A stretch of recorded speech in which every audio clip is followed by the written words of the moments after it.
Muito se conversa sobre muitas coisas ao longo da nossa vida. A gente pode conversar sobre canetas, sobre lápis, sobre cordados, sobre invertebrados, sobre microfones, enfim, muitas coisas fazem parte daquilo que é a nossa habilidade inata de conversar. Aquilo que é a nossa habilidade inata de estabelecer relações comunicativas. Enfim, a gente conversa sobre praticamente tudo hoje em dia. E um dos grandes tópicos que tá em voga, em qualquer boteco que você for na esquina, tanto em qualquer boteco que você for na esquina, como em qualquer outro lugar que você for tentar observar ao longo de, enfim, das ruas brasileiras, você vai perceber quase que imediatamente o tema da educação emergindo. Então, o tema da educação, meus amigos, o tema da educação, minhas amigas, ele é um tema quase que onipresente. Ele é um tema quase que onipotente. Ele é um tema quase que onisciente. É o Deus dos grandes temas. Nossa, esse país tá uma merda porque a educação tá uma bosta. Nossa, esse país tá isso, esse país tá aquilo, por causa disso, por causa daquilo e por causa daquilo outro. Mas assim, o que, então, é o grande elemento, o que então é o grande fator responsável por essa decrepitude da educação nacional? Eu sou o Patrímio e bem-vindos a mais um vídeo deste belíssimo canal Pulcrum, o belo em latim. Bom, no vídeo de hoje eu quero destrinchar para vocês um dos motivos pelos quais a educação brasileira, na atual conjectura, está em uma derrocada como nunca antes a vimos. Ela está meio que descendo de forma abrupta, violenta e repentina, de uma forma claudicante ao longo dos últimos anos, né? E quais são os principais motivos pelos quais isso acontece? Eu acho que é claro que existem alguns motivos de ordem socioeconômica, porque a pessoa come ou se educa. Pessoas mal alimentadas são pessoas mal educadas, não no sentido pejorativo do termo, mas sim no sentido educacional do termo. A gente tem também um motivo de ordem profissional, que é o tema desse vídeo aqui, e a gente tem um motivo de ordem social. Todos esses motivos se entrelaçam, conversam entre si o tempo inteiro. E se imbricam muitas vezes de tal modo que, no debate, a gente não consegue distinguir de forma muito eficiente qual fator atua de forma mais ou menos preponderante em determinado tópico, em determinada condição. Então, sendo assim, como é um tema muito delicado, eu acredito que o principal foco do debate tem que ser apenas um. Certo? A gente precisa tentar escalar ali quais são os agentes e qual é o nosso papel enquanto debatista público, enquanto debatedor público, dentro dessa atuação educacional e dentro desse derrocada do modelo educacional brasileiro. Bom, como eu já disse, no que tange a primeira questão, que é a derrocada social, a questão alimentícia da educação e a questão do Brasil ser ali um dos países que tem maior desigualdade no mundo, que tem um dos piores índices de higiene no mundo, que ali apresenta uma condição socioeconômica totalmente nefasta e, por conseguinte, apresenta uma condição educacional que segue essa condição socioeconômica, porque com condições socioeconômicas melhores, você tem melhores condições de se aprender. Porque o aprendizado é, antes de tudo, um gasto energético pra gente. A gente não foi feito pra aprender, né? A gente gasta energia pra aprender. A gente gasta ali material cerebral pra aprender. Gasta material cerebral, é claro que é um robustecimento mesmo, muito forte da fisiologia médica. Porém, assim, pertence, de certa maneira, ao debate aqui, esse robustecimento. Mas enfim, esse debate não cabe a nós. Ficar debatendo sobre a desigualdade, cabe antes de tudo ao poder público. E esse debate, assim, ele de certa maneira ele já tem um encaminhamento muito bem quisto um encaminhamento razoável, então eu não vou participar dele. Eu quero hoje entrar dentro de um debate que é importante, que é o debate da dimensão profissional da decadência da educação brasileira. O problema da educação brasileira está enraizado justamente na péssima qualidade dos educadores. Não somente isso, em um sistema de incentivos totalmente pobre, que faz com que os educadores não queiram continuar dentro do sistema e, portanto, um fracasso que se vê aumentado pelo fato de que há um apagamento dos licenciados, né, dos professores formados que vão de fato à docência por conta desse baixo sistema de incentivos. Então, a gente, além de ter professores ruins, ultimamente a gente está enfrentando um aumento nessa decadência educacional porque a gente não está tendo mais professores. Os sistemas de incentivo estão fracassando, estão falhando de forma violenta, de forma abrasadora. Bom, eu acho que é pertinente entrarmos aqui no ambiente das pesquisas. Eu abri hoje o PubMed e, de repente, eu me vi defrontado de vários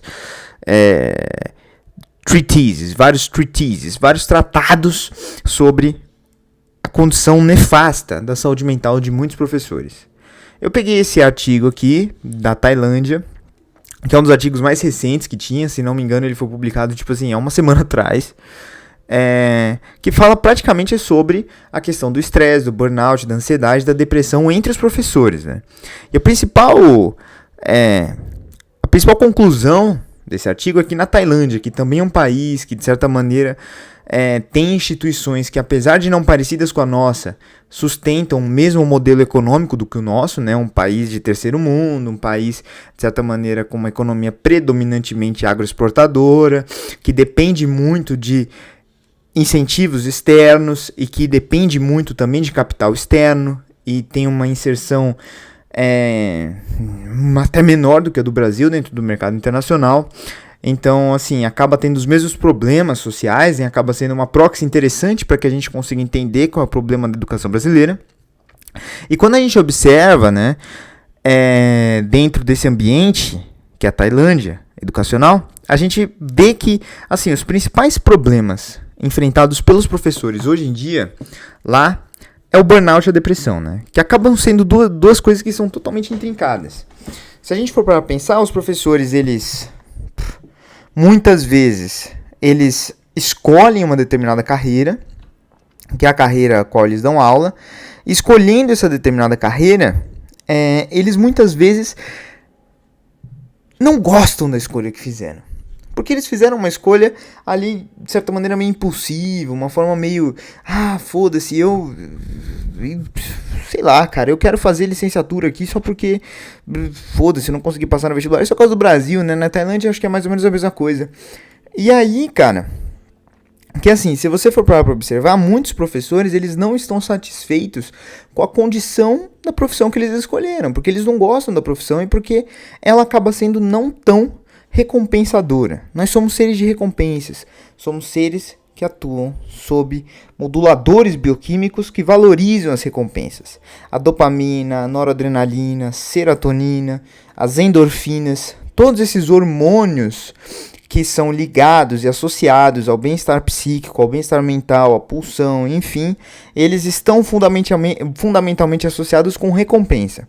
Se a gente não tem recompensa, seja por uma questão de propósito, porque se escolheu uma profissão errada, de forma impulsiva, ou porque, que é o grande problema brasileiro, se faz cursos de licenciatura só porque é muito fácil de entrar, a gente tem aqui o agravamento de quadros de burnout e depressão. E eu acho que tem uma outra questão que é totalmente, pertinente colocar, que é o fato de que dentro do nosso sistema de bacharelados e licenciaturas é ridículo que somente pessoas que fizeram uma graduação em determinada área possam dar aulas sobre aquele assunto. É ridículo isso. Por quê? Porque a gente pode ver muitas vezes grandes médicos, grandes advogados, grandes economistas dando aulas de disciplinas básicas, como biologia, como língua portuguesa, como filosofia, como cálculo, matemática, enfim, a gente pode ver tudo isso.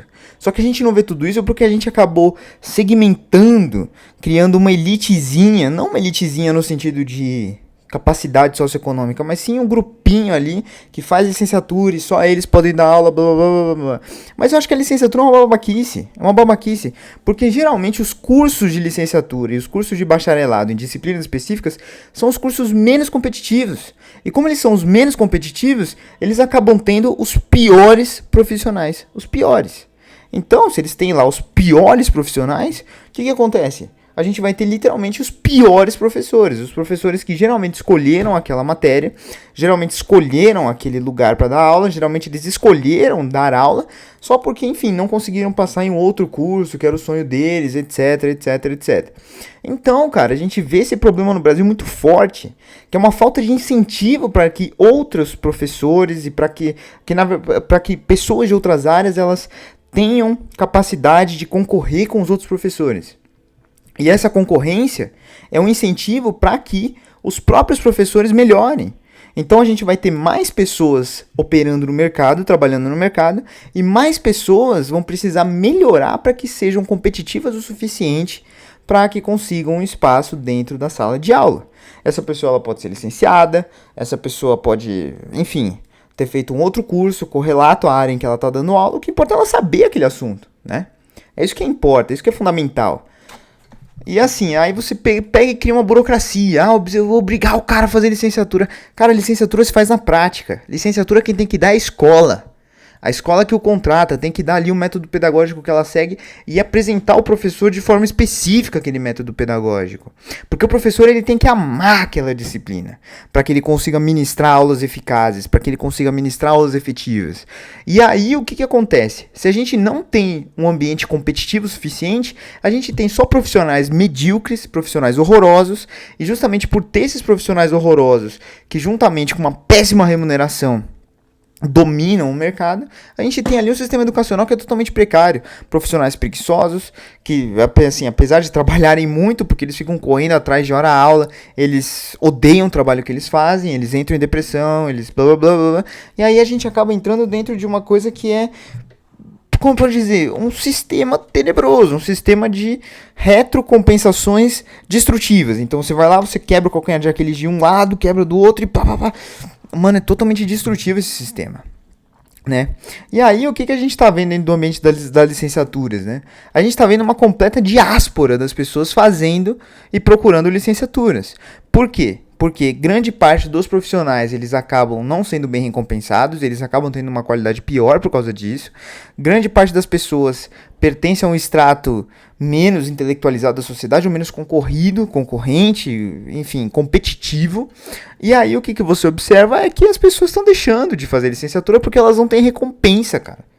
Entendeu? As pessoas não têm recompensa, a gente está tendo um apagamento dessas licenciaturas. E aí sem os professores a gente não vai ter os alunos. E sem os alunos a gente não vai ter os futuros construtores da ciência e da sociedade. A gente vai parar onde a gente está. Então, dentro desse estudo aqui da Esquizani, né, a gente pode observar o seguinte, esse dado é alarmante, que há um envelhecimento da classe dos professores com uma não reposição. Então, o que está acontecendo? A gente está vendo uma diminuição do número de professores de até 24 anos, de professores mais jovens, e os professores mais velhos, que são aqueles professores de carreira, eles estão aumentando. O que isso significa? Que menos pessoas estão procurando cursos de licenciatura. E por que isso acontece, né? A FAPESP publicou esse vídeo aqui, que é um compilado de várias pesquisas que estão sendo feitas na área. Isso está se agravando no nosso país, principalmente por conta da atual cultura de influência, da atual destruição do mundo do ensino, e por conta desses fatores aqui, a gente tem uma diminuição do número de professores. Quais são os fatores? Bom, primeiramente, as pessoas elas escolhem a graduação errada. Como eu disse, elas entram na graduação pelos motivos errados, porque elas acham que é mais fácil de entrar. Vou lá no SISU, vou meter lá qualquer nota, porque eu não consigo passar em medicina, porque eu não consigo passar em engenharia, vou fazer matemática aqui só para os meus pais não me deserdarem. Entrei aqui no curso de matemática só para mostrar que eu sou piroquinha, e aí mostrando que eu sou piroquinha pro meu tio, eu vou ser piroquinha. Aí, já tem o primeiro ponto. Eles têm um interesse nefasto pela graduação. Então eles já saem aí. Não gostei da graduação, eu vou fazer medicina. Foda-se, errei. Depois disso, logo que eles acabam a graduação, eles vão para licenciatura. E aí muita gente desiste do curso de licenciatura. Por quê? Porque geralmente é um curso sem praticabilidade nenhuma, cara.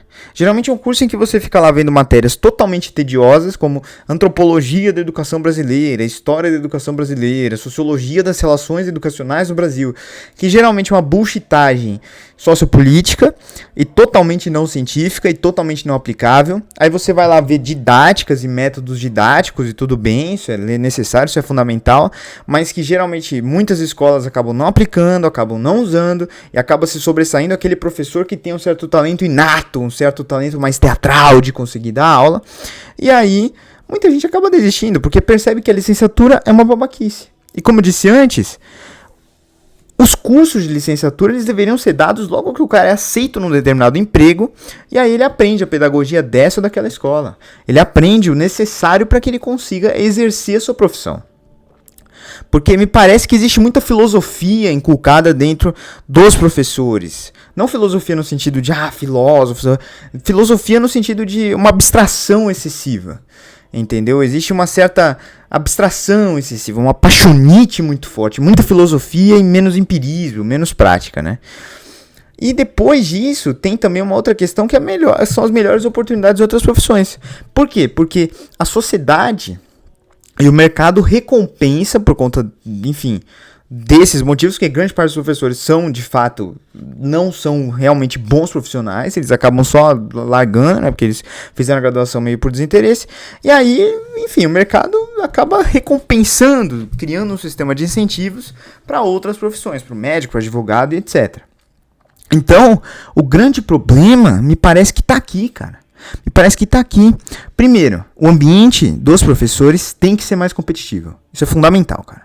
Que o ambiente dos professores seja mais competitivo. Isso é fulcral, assim. Isso é o primeiro ponto. Como é que você torna o ambiente dos professores mais competitivo? Você aumenta a quantidade de pessoas que se elege para ser professor e com isso você aumenta também a expansividade das profissões. Então, por exemplo, um cara que é médico, às vezes ele cansou de ser médico, ele gosta muito de biologia, ele é um excelente professor, ele tem muito a agregar sendo médico ao ensino da biologia, porque ensinar não é informar. Então o que importa é que ele informe o aluno, mas ele eduque aquele aluno. Ele pode educar com as experiências de vida que ele teve ao longo da medicina. E aí o que acontece? Você pode aumentar o escopo, né? Você pode diminuir essa obrigatoriedade de licenciaturas, bacharelados, etc. Que é uma palhaçada, que foi uma coisa meio para vender cursos, só para clusterizar, só para colocar em um grupinho ali os cursos. Segunda coisa, você criar um sistema de incentivos melhores. Um sistema meio bem mercadológico, mesmo hipercompetitivo. Então você recompensa proporcional ao resultado do cara. Então o cursinho lá que aprovou mais gente porque ele teve um professor top que fazia todo mundo gabaritar química. Esse cara tem que ganhar bônus, cara. Bônus por produtividade, que nem acontece no mercado financeiro. Ganhar um monte de bônus, ganhar bônus altos. Ganhar grande valor agregado, entendeu? Porque assim, ganhando grande valor agregado, as pessoas vão até pagar melhor pela educação de maior qualidade. E as pessoas pagando mais pela educação de maior qualidade, a gente vai ter um cenário educacional infinitamente melhor. Porque a gente vai ter mais incentivo, a gente vai ter mais investimento, a gente vai ter mais jogos de valoração, entendeu? E é isso que precisa, entendeu? A gente precisa recompensar, reajustar o sistema de recompensas, né? Porque tudo é um grande jogo de incentivos. E, infelizmente, no Brasil, a gente institucionalizou isso, pertence às nossas instituições, uma certa diminuição da figura do professor. E como é que a gente melhora isso? A gente melhora isso aumentando a qualidade dessa instituição, chamada de professor. O professor, no Brasil, deve ser bem remunerado, estupidamente bem remunerado, por hora. E à medida que ele trabalha muito, ele ganha muito, entendeu? Não ganha aquelas mixarias. Então, assim, isso diminuiria, de certa maneira, o índice de depressão. Pode aumentar o burnout, etc. Mas o cara já tá trabalhando pra caralho. Mas o que acontece é que se você simplesmente pegar e recompensar esse cara por hora, forte, recompensar forte, criar um sistema concorrencial, competitivo, que só os melhores prevalecem, cara, o sistema educacional brasileiro vai ficar on fire. E vai acabar essa decadência e tudo isso que está acontecendo. Então a resposta à educação brasileira está, antes de tudo, na competitividade. Tá, antes de tudo, em criar um sistema de incentivos suficientemente capaz de fazer com que os professores fiquem mais engajados. E com professores mais engajados, a gente tem alunos mais engajados. E com alunos mais engajados, a gente tem melhores humanos. E é isso que é fundamental, cara. É isso aí. Patrímio desliga depois dessa reflexão. Tchau!